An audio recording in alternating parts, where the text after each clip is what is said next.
Well, gue berani bilang, kalian kerja dan nabung di Indonesia nggak bakal kaya-kaya. Mau sampai kakek nenek pun kalian nggak bakal kaya. Jadi buat lulusan S1 sampai S3 Indonesia, rata-rata adalah 4,96 juta per bulan. Konten kamu membanding-bandingkan Indonesia dan Malaysia. Wajar aja kalau kamu dihujat.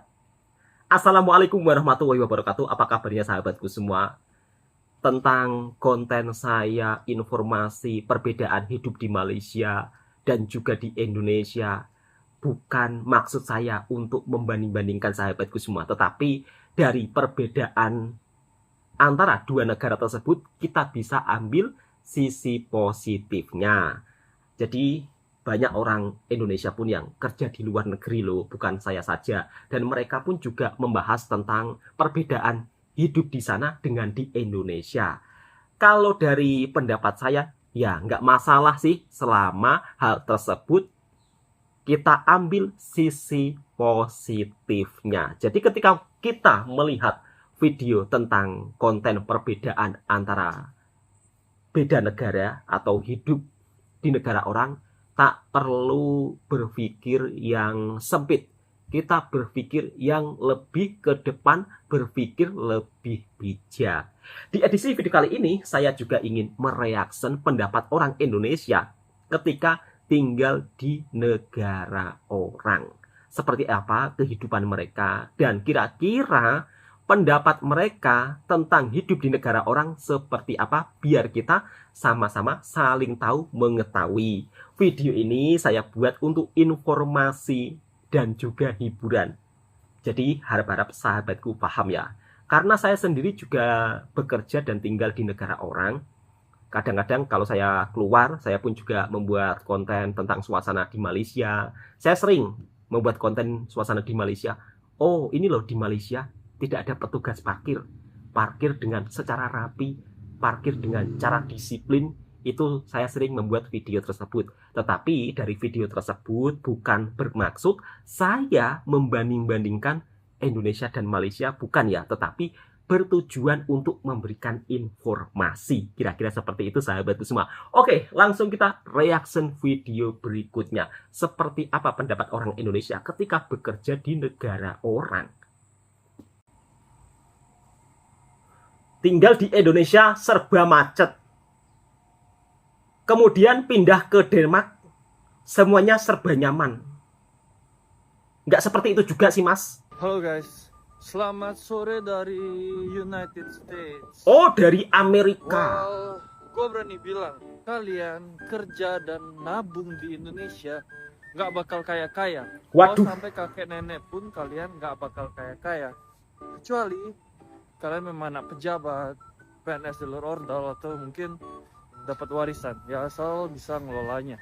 Lalu buat kita budak korporat di Indonesia kerja bagai kuda, gaji pas-pasan, mau bilang apa? Let's say bilang gaji per bulan itu 5 juta, belum keluarin biaya hidup, bayar kos, nongkrong, makan, bensin. Ya syukur-syukur bisa nabung 1 juta per bulan. Terus dikali 12 sama dengan 12 juta. Dikali 10 tahun kerja baru tuh dapat 120 juta. Lama banget. Sekarang gue mau sharing sekalian kasih pencerahan buat kalian nih. Bedanya kualitas hidup di negara maju dan negara berkembang. Gue cukup beruntung sudah tinggal di Amerika selama 2 tahun lebih. Terus pekerja di sini tuh biasanya dibayarnya per jam. Oh. Lebih beberapa menit pun itu kalian dibayar lebih, namanya overtime. Gaji pekerja biasa itu di sini sekitar 1.500 sampai 3.000 dolar per 2 minggu. Bukan per bulan ya, per 2 minggu. Jadi kalau dirupiahin itu per bulannya sekitar 46.500.000 rupiah. Contoh nih, contoh. Tukang sampah di sini gajinya bisa sampai 2.000 dolar per 2 minggu. Oh. Jadi kalau di rupiah itu sekitar 62 juta per bulan. Gila nggak? Tapi bang, biaya hidup di sana kan juga tinggi. Siapa yang bilang? Sok tahu, belum pernah ngerasain hidup di sini. Gue bilang, bang, di sana bayar pajak nggak? pajak yang kita bayar itu bakal dibalikin ke kita setiap Oh. tahunnya. Itu namanya refund tax. Jadi semua uang pajak yang kita bayar itu balik lagi ke kantong kita. Kalau di Indonesia, kemana tuh uang pajaknya? Mana uang pajaknya? Jadi kita sebagai budak korporat harus pinter-pinter lah cari peluang zaman sekarang. Jualan kayak buat bisnis. Kalau ada kesempatan kerja di luar negeri, cus langsung berangkat. Cari pengalaman baru, teman-teman baru, networking, nabung sebanyak-banyaknya buat bikin rumah. Kalau otak lagi penat ini, kalian bisa traveling kemanapun, beli barang-barang apapun yang kalian mau. Janganlah ngomong cinta tanah air sekarang. Kalian susah, melarat, siapa yang mau bantu kalau bukan diri sendiri? Setuju, Mas, sebenarnya setuju. pilihan masing-masing ya. Go big or go home. Surprisingly, aku ngerasa hidup di Korea lebih hemat daripada hidup di Indonesia. Ini nggak secara gamblang 100% kayak gitu ya. Jadi maksudnya nggak yang bener-bener kalau misalnya hidup di Korea tuh lebih hemat dari di Indonesia. Nggak kayak gitu sama sekali ya teman-teman ya. Cuman ini lebih ke pengalaman aku, perbandingan aku waktu hidup di Korea dibanding waktu hidup di Indonesia. Jadi untuk briefly aja, aku tuh di Indonesia itu tinggalnya di Bogor. Jadi bukan Jakarta, tapi deket dari Jakarta, dan kita bisa ke Jakarta kapan aja. Jadi maksudnya aku tahu harga-harga di Jakarta itu seperti apa, harga-harga di Bogor itu seperti apa, kayak gitu. Terus untuk di Koreanya, aku itu tinggal di Gwangju. Gwangju tuh salah satu kota besar di Korea. Kalau kalian tahu J-Hope, itu kota kelahirannya J-Hope gitu. Dan dia kalau di Indonesia disamain mungkin mirip-mirip sama Semarang, kayak mirip-mirip Semarang gitu. Jadi dia bukan kota kecil ya guys. Yang pertama, kenapa aku ngerasa lebih hemat? Aku tuh kaget sebenarnya waktu pulang ke Indonesia ngelihat harga-harga kafe dan juga harga-harga makanan itu jujur aja udah sama harganya sama kafe-kafe yang ada di Gwangju. Loh. Sama harga resto-resto yang ada di Gwangju. Oh. Memang kalau misalnya ke Seoul itu bisa lebih mahal 50% gitu, bisa lebih mahal 50%, tapi itu Seoul gitu loh. Dan kita harus ingat lagi UMR di sini jauh sekali dibanding UMR di Indonesia, itu sih. Terus yang kedua, karena mungkin nyamannya public transportation di sini, kemana-mana tuh sekali jalan kita cuma butuh 1.250 won atau setara sekitar 15.000 rupiah lah kemanapun gitu, naik transportasi umum. Sedangkan karena aku tinggal di Bogor gitu, memang mungkin teman-teman yang di Jakarta transportasi umum itu udah lebih nyaman gitu kan dibanding beberapa waktu lalu. Tapi buat orang yang tinggal di luar Jakarta, mungkin transportasi umum itu belum senyaman di Jakarta gitu. Alhasil kemana-mana aku itu lebih nyaman pakai ojek online atau sesuatu kayak transportasi online. Dan ya 15.000 untuk ojek online itu paling berapa kilometer sih, kayak 7 kilometer aja pasti udah lebih dari 15.000. Terus yang kedua, memang banyak tempat-tempat gratis, kayak misalnya Gyeobokgung tuh nggak gratis sih, tapi dia murah banget, masuknya cuma 2.000 won. Terus udah gitu Hanggang kayak Han River gitu, kita bisa piknik, kita bisa banyak tempat piknik. Pokoknya banyak deh tempat-tempat gratis yang kita tuh nggak perlu ke mall gitu, jadinya kayak tempat-tempat gratis yang nyaman, yang rame juga gitu dan keurus. Jadi kayak ketika mau main itu nggak harus selalu ke mall, nggak harus selalu ke kafe, yang aku ngerasa jadinya lebih hemat gitu. Kadang kita main cuman ngeliat-liat alam atau cuman piknik doang dan ya udah gitu, nyaman juga gitu. Tapi tentu aja kalau misalnya kayak harga apartemen di Korea lebih mahal dari di Indonesia, harga kosan juga kan lebih mahal ya kalau dibandingkan harga dan letaknya gitu. Misalnya harga kosan aku tuh 3,1 juta, tapi di daerah kayak Semarang gitu itu kan termasuk yang mahal, padahal di sini itu termasuk yang murah gitu. Tapi ketika dibalikan ke UMR mereka itu kayak harga rate-nya itu lebih jauh gitu. Terus kenapa orang-orang Korea suka bilang mahal-mahal kayak gitu? Pasti tentu aja gaya hidup mereka beda, terus peer pressure mereka, kayak kalangan mereka, apa yang harus mereka fulfill untuk berteman kayak gitu-gitu kan juga beda dan lain-lain. Cuman kalau misalnya secara aku menghitung-hitung uang yang aku dapat dan uang yang aku keluarkan dan dibanding di Indonesia itu kayak lebih wow gitu loh, lebih kayak hemat. Culture shock yang orang jarang bilang tentang tinggal di luar negeri, apalagi di negara-negara dengan kesenjangan sosial yang rendah kayak negara-negara Skandinavia, itu menurut aku adalah jadi jarang kasihan sama orang. Oke, kalau misalkan di Indonesia, contohnya deh, kalian mau pergi ketemu teman. Selagi nunggu teman datang atau sambil siap-siap, kalian pesan GoFood, terus pas abangnya nyampe, kalian kasihan dan kepikiran apakah penghasilan hari itu cukup apa enggak buat abangnya atau ibunya gitu. Terus ya udah, kalian lanjut siap-siap, dan pas kalian berangkat di jalanan di lampu merah, ini udah kayak realitinya acara minta tolong gitu. Banyak yang minta-minta, jualan kerupuk, jualan ini itu, apapun deh yang bisa dijual untuk nyambung hidup. Terus kepikiran lagi deh, ada berapa anggota keluarga yang harus ditanggung orang-orang ini. Terus pas kalian nyampe ke cafe atau resto tempat kalian ketemu sama temen, kalian kasihan lagi nih sama pegawainya. Apakah mereka digaji dengan layak? Apakah bos mereka itu baik? Apakah mereka kerjanya overtime? Pokoknya banyak banget yang harus dikasihanin. Contoh lain yang paling nyata deh buat aku pribadi. Perbedaan aku buka cafe di Norway sama di Bali. Di Norway kalau aku nyari pegawai, yang lamar ya anak-anak SMA gitu yang mau nyari uang tambahan. Pokoknya mereka tuh nyari uang istilahnya buat senang-senang lah. Entah liburan, entah beli HP baru, entah shopping. Pokoknya buat diri mereka sendiri dan kesenangan mereka sendiri lah. Tapi kalau pas di Indonesia, yang lamar itu mantan ART, yang harus ngidupin sekeluarga, belum lagi ngasih ke saudara atau orang tua. Pokoknya sedih banget lah waktu aku dapetin CV-CV-nya orang gitu.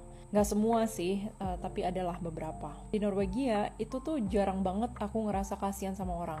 Kalian ke restoran, pegawainya itu pakai Apple Watch. Kalian ke mall, petugas kebersihannya juga dengerin musik pakai AirPods. Kemudian kalau misalnya kalian ke library deh, kalian ke perpustakaan, itu semua orang, mungkin 98% itu ya pakainya MacBook. Pokoknya di sini apapun pekerjaan kalian, ya kalian standar hidupnya itu ya lumayan tinggi lah.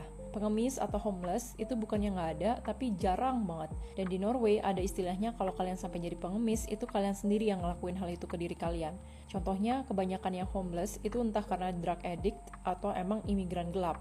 Karena memang pemerintahnya itu punya sistem yang memproteksi masyarakatnya. Jadi kalau misalkan kalian pengangguran deh, itu dapat tunjangan dari pemerintah tiap bulan selama 2 tahun. Jadi ada waktu untuk kalian tuh cari kerja lagi gitu. Sorry banget kalau topiknya agak berat di video ini. Kalau kalian yang hidupnya berkecukupan, bersyukurlah dan jangan lupa berbagi dengan yang kurang mampu. Walaupun mungkin kita merasa kontribusinya ini nggak akan mengubah satu dunia, tapi at least kalau kita bisa bantu satu orang aja untuk mengubah dunianya, itu tuh udah lebih dari cukup. Buat kalian yang masih berjuang Setuju, meningkatkan Mbak. standar hidup kalian, semangat, hasil itu tidak akan mengkhianati usaha. So, yeah, thank you so much for watching guys. Bye-bye. Gaji buat lulusan S1 sampai S3 Indonesia rata-rata adalah 4,96 juta per bulan. Ini menarik nih. Masa S1 sampai S3 gajinya 4 jutaan? Terus kalau mau dapat gaji 20 juta gimana? Apakah harus sekolah sampai S20 ke handphone Samsung? Bukan nih. Saya mengecek kata-kata dan kumparan. Tadinya saya pikir postingan ini hoax, tapi ternyata beneran. Nih, kamu bisa cek sendiri artikel beritanya. Intinya ini datanya dari BPS, Badan Pusat Statistik. Mereka ngedata kalau diploma S1 sampai S3 itu rata-rata gajinya 4,96 juta. Lulusan SMA sekitar 3 jutaan. Dan lulusan SMP atau SD gajinya sekitar 2 jutaan per bulan. Jujur aja, saya masih nggak percaya sama data ini. Tapi kalau faktanya udah ngomong begini, di berita juga begini, berarti rendah banget apresiasi kita buat orang yang punya pendidikan tinggi. Masa pendidikan tinggi tapi apresiasi rendah? Yang benar aja. Padahal kuliah itu mahal cuy. Saya juga sempat mau kuliah dulu, cuma nggak kuat bayarnya. Belum lagi komitmen waktu. Buat S1 doang aja butuh waktu kurang lebih 4 tahun. Apalagi lanjut S2, S3. Makanya di luar negeri lumayan diapresiasi. Di Australia aja sarjana itu bisa dapat 350 sampai 700 juta per tahun. Netizen komen, gak heran banyak yang kerja di luar dengan minim ijazah SMP dapat 2 digit. Menggapai pendidikan serius sepenuh jiwa. Dapat gaji rasa bercanda, gak balik modal. Kalau menurut kamu gimana? Saya mau denger pendapat kamu. Nah, itulah sahabat-sahabatku semua cerita daripada orang Indonesia yang bekerja di luar negara atau di luar negeri. Berbagai kisah dan juga berbagai cerita. Kenapa sih orang Indonesia memilih untuk bekerja di luar negara atau di luar negeri? Salah satu di antara faktor penyebabnya adalah karena gajinya yang cukup lumayan. Namun di sini saya ingin mengingatkan kepada para sahabat-sahabatku semua, jika ingin bekerja ke negara orang, jangan asal-asalan. Mungkin kalian melihat kisah cerita para perantau sukses, gaji besar, gaji lumayan, tidak semudah itu mereka mendapatkan gaji yang besar. Tetapi butuh perjuangan, butuh proses yang panjang. Jadi harapan saya untuk sahabatku yang ingin bekerja ke negara orang, minimal kalian harus punya kenalan, harus punya teman yang sudah bekerja di negara tersebut, dan pastikan teman tersebut resmi, bukan ilegal. Dan saya juga agak sedikit kaget ya, kenapa kerja di Indonesia gajinya begitu, ya dibilang rendah, ya memang rendah. Meskipun ini sesuatu fakta yang pahit, tapi perlu kita akui, untuk sekelas orang yang sudah kuliah tinggi, kemudian mendapat pekerjaan, tapi diapresiasi dengan gaji 4,5 juta. Kalau dipikir-pikir gajinya lebih tinggi gaji TKI ya. Padahal mereka berpendidikan tinggi loh. Bayar kuliah mahal, tetapi apresiasinya rendah. Harapan saya mudah-mudahan untuk Indonesia ke depannya, bab masalah gaji memang harus diperbaiki. Janganlah gaji rendah, kebutuhan mahal. Ini kan sangat-sangat membebankan warga. Oke, cukup sekian video ini saya buat untuk edukasi dan informasi. Jika sahabat-sahabatku suka dengan videonya Bang Toha Reaction, silakan tekan tombol merahnya, subscribe, like, komen, dan bagikan ke sahabat-sahabat Anda semua. Assalamualaikum warahmatullahi wabarakatuh.